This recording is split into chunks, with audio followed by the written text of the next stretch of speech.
Good afternoon, everyone. My name is Rory Bentley. I'm a graduate student with the UCLA Galactic Center Group, and I'm here to tell you all today about my project looking at the alpha abundance of the subsolar Metallicity stars in the Milky Way's nuclear star cluster, specifically the central kind of half parsec region.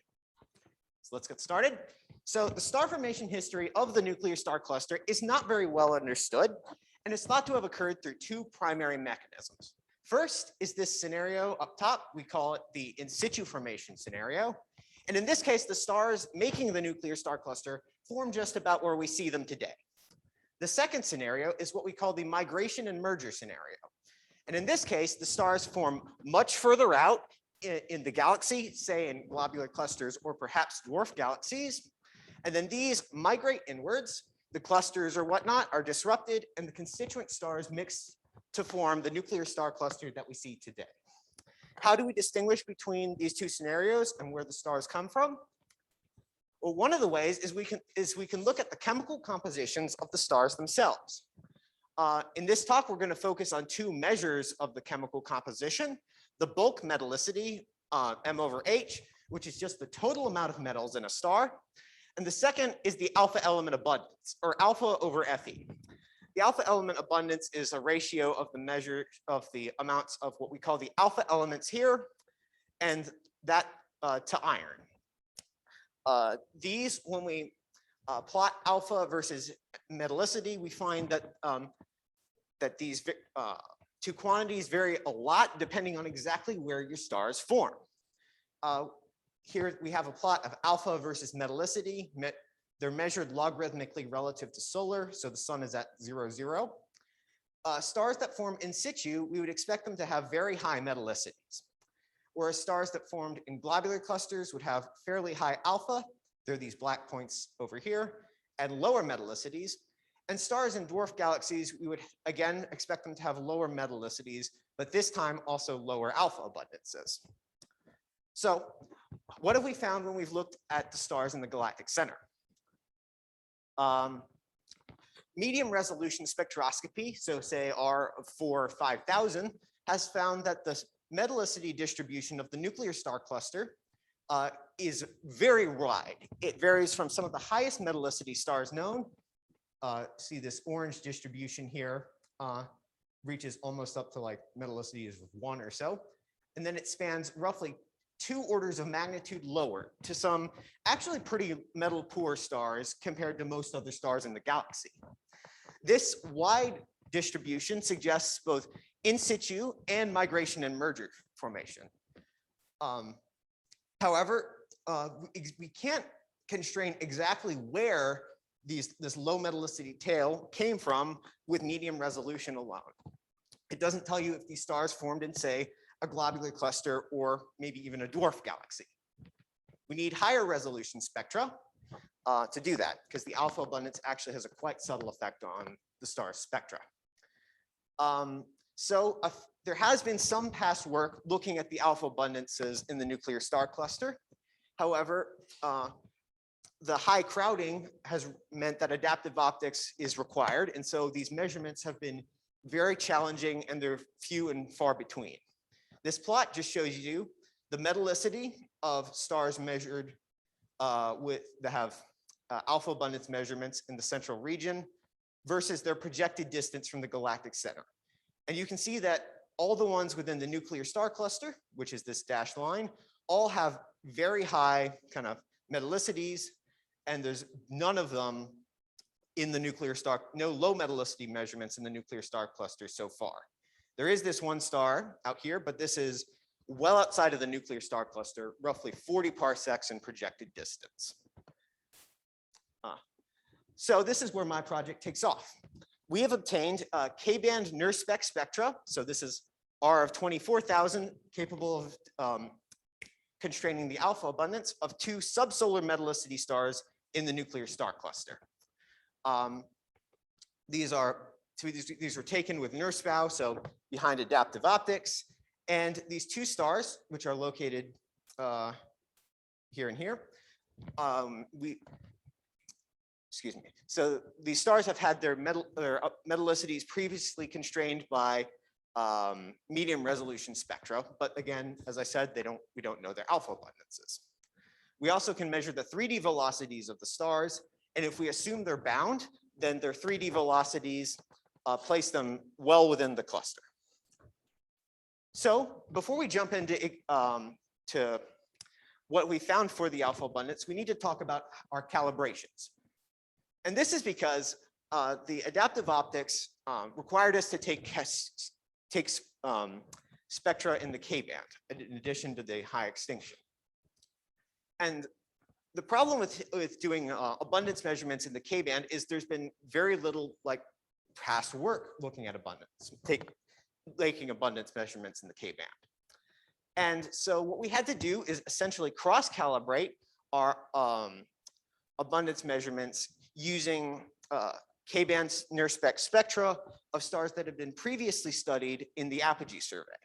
So these stars and the Apogee survey is an H-band study of chemical abundances across the sky, and they've done this extensive work to ensure that their abundance measurements are correct.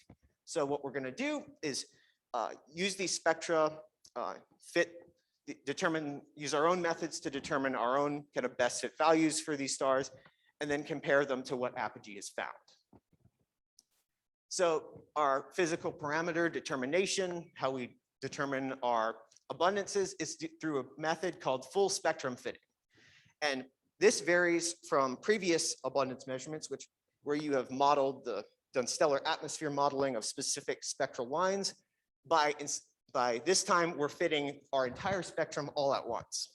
We simultaneously fit the various parameters of our stellar atmosphere model. So we have the temperature, surface gravity, metallicity, and alpha, along with the rotational velocity and the radial velocity. We then take our best fit values and compare them to the values that Apogee has, which we are taking as the ground truth kind of physical parameters for these stars. We found that by comparing the systematic offsets and the scatter in the systematic offsets, we can actually determine the physical parameters for these stars to about 10% accuracy. And this is competitive with most previous abundance studies using more traditional methods, and is also comparable to what Apogee has found. One issue, though, that we did run into was that there's very few spectral features in the K-band that are sensitive to the surface gravity log G. And so when we left it as a free parameter, it was driving up the systematic errors in particular the alpha and metallicity. And so we had to fix the surface gravity to the previously determined Apogee value. And that greatly reduced our scatter in metallicity and alpha. So with this in mind, what have we found for the stars when we fit the stars in the galactic center?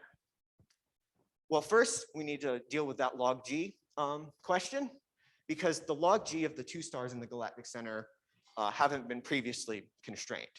So, however, we can constrain that using previous temperature measurements combined with photometric data.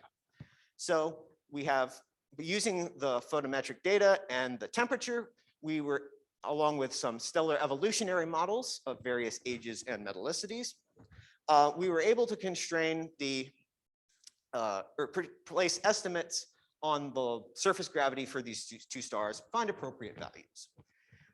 We also found that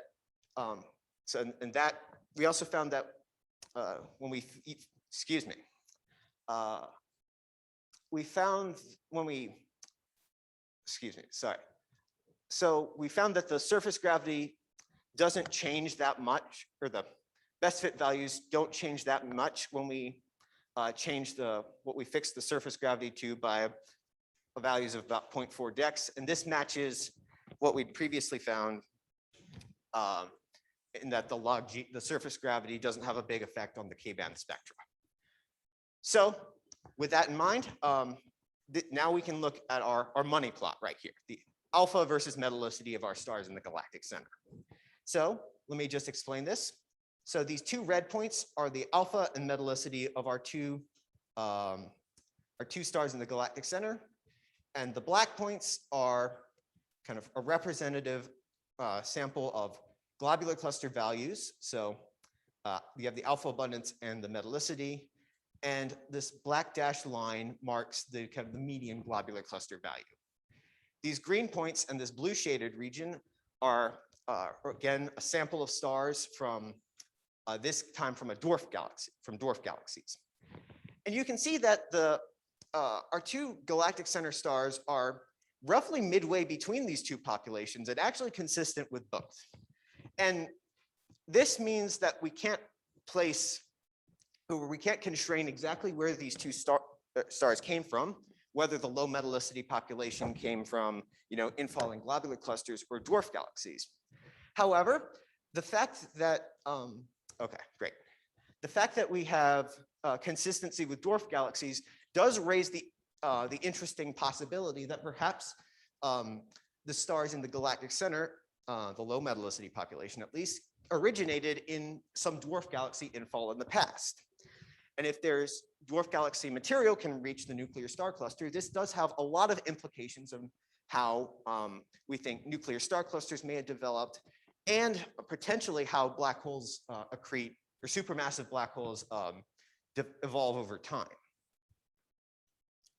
This isn't also the only piece of evidence for kind of material and stars infalling into the galactic center, because work by Tuan Do and others recently has found that the low metallicity population is actually kinematically distinct from the high metallicity population.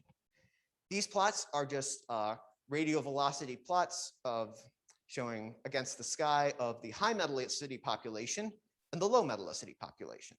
And you can see that their RV distributions around the galactic center are actually quite different.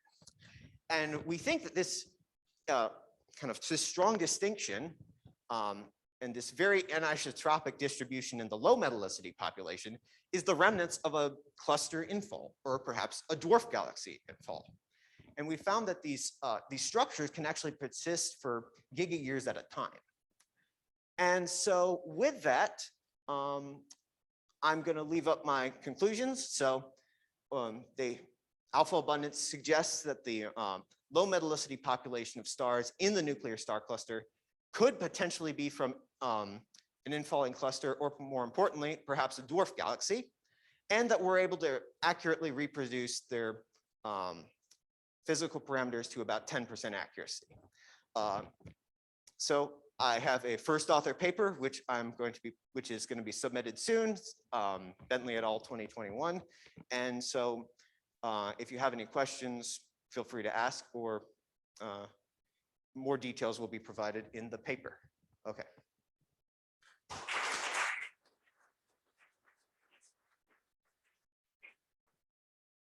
right, do you have any questions in the room? Okay. Do you have any light curves for these stars that constrain the ages through asymptotically or even distances? So the question is, do we have any light curves of these stars? And so we can, through say astroseismology, get some estimate of the ages. For these stars, I haven't looked at the light curve specifically. However, Zhua Chen's work, which she excellently presented on yesterday, she did find that the low metallicity population is actually expected to have a very young age. This is from photometric data and kind of cluster age modeling. So her work is kind of another interesting angle on this problem.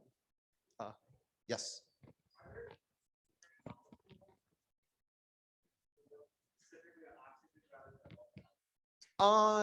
So the question is are there any oxygen-bearing molecules in the K-band that would allow us to constrain the oxygen abundance rather than the bulk alpha? As I believe there is, that's sort of the next step of this project, is to take a more kind of in-depth look at individual elements rather than the bulk properties. That's another really good way of distinguishing exactly where these stars came from. So that's Zoom question. So from Matthew Shetron, on slide 6, you list neon as one of the elements you are getting. Where do you get neon abundances? So that's an interesting question. So the reason we list neon as an alpha element is that's actually a consequence of our stellar atmosphere model. It allows you to kind of bulk vary the alpha abundance, and it's in the model, neon is considered one of those kind of bulk alpha elements. If you have any more questions about that, maybe drop a message on Slack and I can get back to you.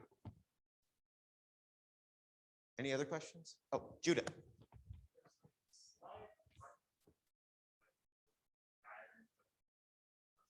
Mm-hmm.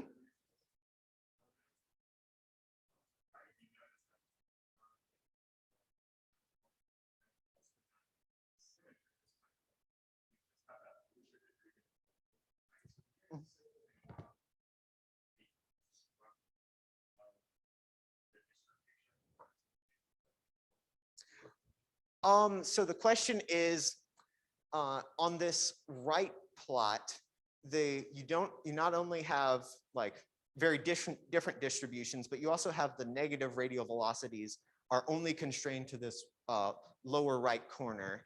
And he's wondering, and Judah was wondering, could I comment more about like why this is so? Exactly why you only see the negative radial velocities in this one small region, I don't remember off the top of my head, but I can recommend you to the paper where it was found. That was some work that Tuan did kind of while I was working on this as well. Yeah. All right, great. Well, let's wrap it up there. One more big hand